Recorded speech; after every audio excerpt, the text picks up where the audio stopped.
Namiss ko kumain ng lugaw, ng arroz caldo. So ngayon guys, magluluto tayo ng arroz caldo.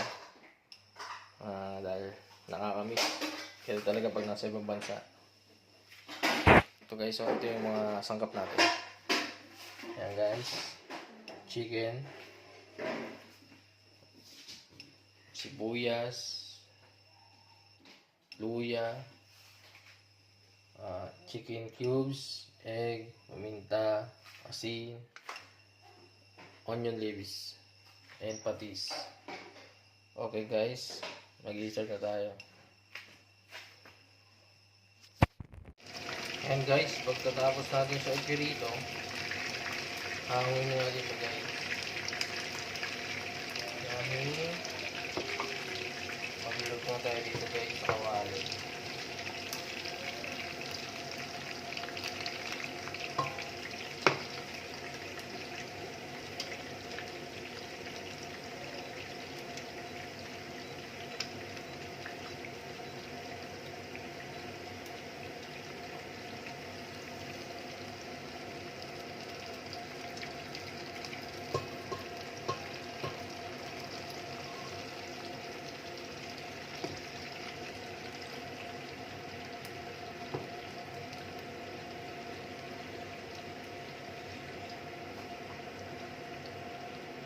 Antayin lang natin uminit yung mantika guys. Saka natin ito ilalagay yung onion and etong ating luya.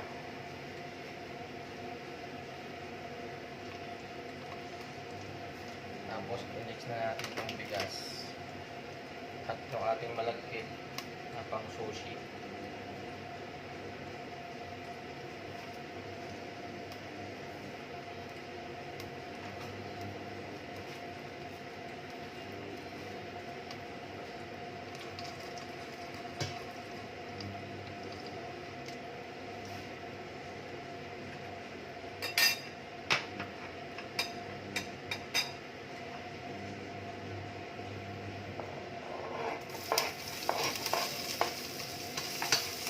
Ano ko nang nilagay yung sibuyas guys.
Ito nga guys ang ginamit ko, itong pang sushi. Ito wala akong nakita dito sa Poland na yung normal na malagkit lang.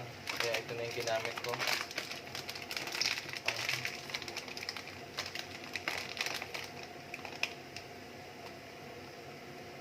One-fourth lang ito ang ilalagay natin guys na rice na malagkit.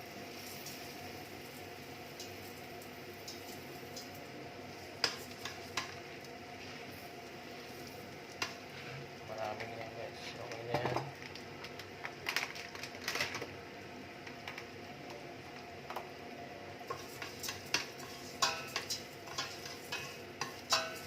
Then next yung regular na bigas guys. Alam nyo guys, yung magkano lang itong nabili namin bigas dito? 1 islote lang guys. Mura lang. Natsambahan namin na sale guys. Sa isang yan sa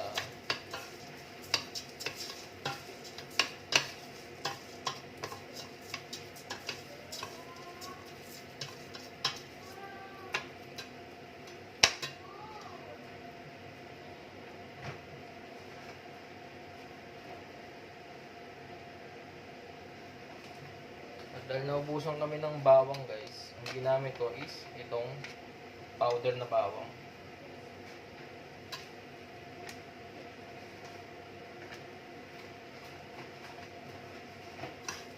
Ano?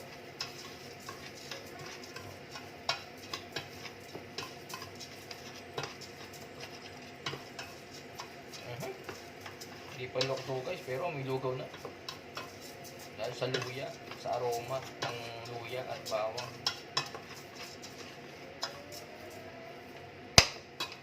And then guys, patis. Lalagyan na natin siya ng patis guys.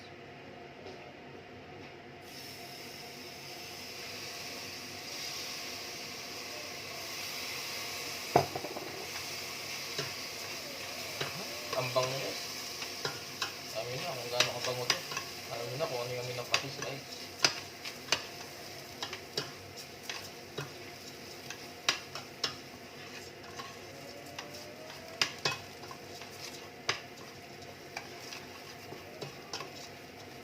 Tanggalin lang natin ng amoy. Then lagyan natin yung chicken guys. Na pinirito ko a while ago.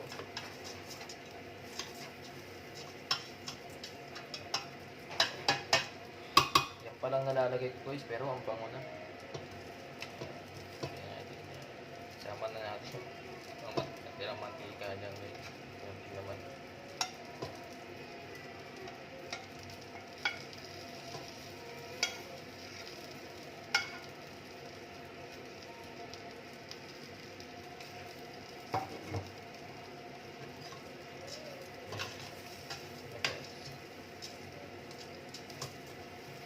Natin.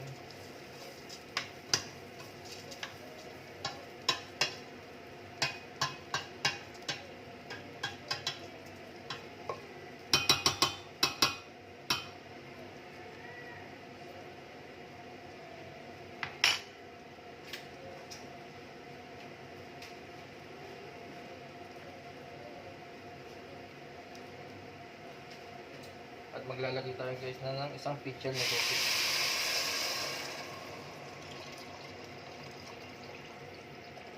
Isang pitcher guys, kasi maliit lang itong pitcher namin. 1 liter lang to. Tapos mamaya habang kumukulo, kung sakaling lalagkit, dagdagan na lang natin ang tubig. Dagdagan na lang natin ang tubig pag over na yung lapot niya. Tatakpan lang natin siya guys.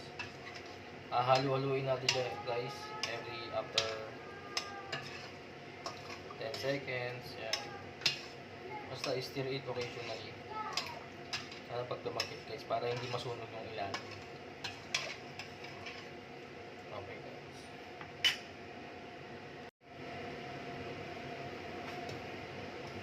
Ayan. Once na kumukulo na siya guys, ilalagay natin dito yung chicken cubes here.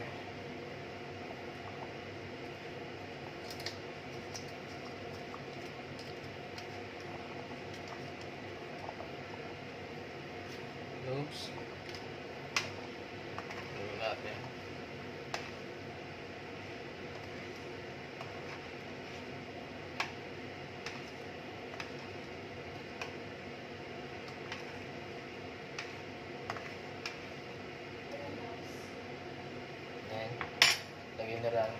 Lagyan na rin natin ng ground black pepper, pamintang durog guys.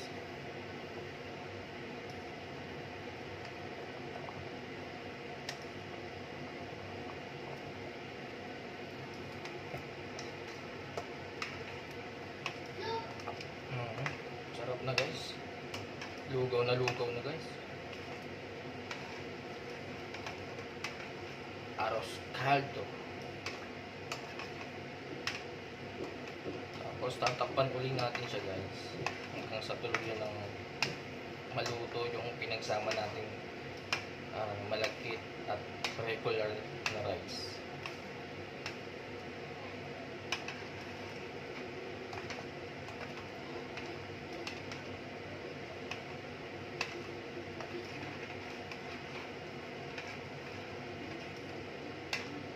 Hindi ko na siya nilagyan ng ano guys, kasuka kasi wala dito sa Poland, wala akong mabilan. Siguro meron man sa malalaking mall, gaya ng Ochan. Kasi yung nasa Gdansk pa kami, may nakita kong ganung kasuka, panlugaw, kaso hindi ko nabili. Kasi wala pa sa idea kung magluto ng lugaw. Okay guys, tatakpan muna natin siya guys.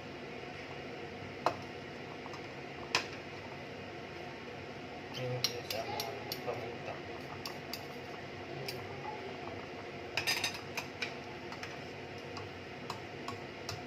Takpan ulit natin siya guys. Hintayin natin maluto yung malagkit.